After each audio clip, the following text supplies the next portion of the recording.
Save the earth as you save your child. જેવી રીતે તમે તમારા બાળકનું જતન કરો છો, એવી જ રીતે આ પર્યાવરણ અને પૃથ્વીનું જતન કરવું એ આપણી જવાબદારી છે. કેમ કે આ પર્યાવરણ અને પૃથ્વી જો સ્વચ્છ અને સેફ નહીં હોય તો આપણે આપણા બાળક કેવી રીતે રહીશું. વાત કરવી છે મારે વિશ્વ પર્યાવરણ દિવસ જે 5 જૂને આવી રહ્યો છે, તો એટલીસ્ટ 5 જૂન છે તો 5 એવા નિયમ લઈએ.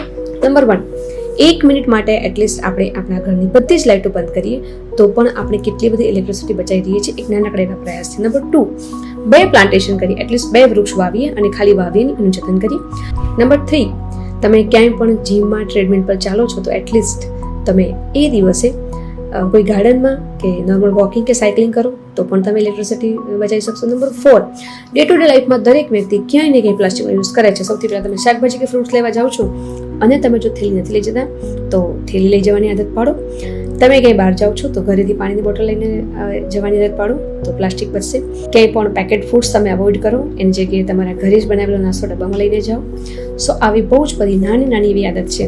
મને મારી મમ્મીએ નાનપણથી શાકભાજી લેવા જવા માટે મને ખબર છે હાથમાં થેલી અને પૈસા આપते, તો આજે પણ હું શાકભાજી લેવા જાઉં ત્યારે એક પણ પ્લાસ્ટિકની બેગ નથી લેતી અને મારા બાળકોએ જોવે છે તો એની અંદર એક સારી આદત આવે છે. નંબર 5, એટલીસ્ટ એક નિયમ, આપણે બધાની અંદર એક નિયમ છે.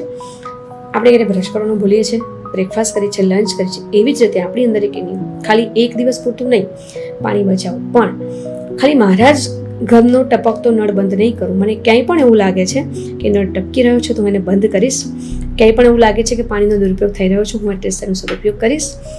અને મારા ઘરમાં સૌથી પહેલાં તો વાત કરીએ કે મારા ઘરમાં ક્યાંક હશે કે પાણી લીકેજ તો હું એને બંધ કરાવીશ. તો એટલીસ્ટ 5 દિવસ છે અને 5 જૂન, તો આપણે 5 નિયમ પણ જો અપનાવીએ તો એક વ્યક્તિ પણ જો શરૂઆત કરે તો આપણે ખરેખર આ પર્યાવરણને બચાવી શકીએ. તમને બધાની પર્યાવરણ દિવસની શુભકામનાઓ. સ્વચ્છ રહો, સ્વસ્થ રહો. તમે કયો નિયમ અપનાવ્યો છે કમેન્ટ કરો.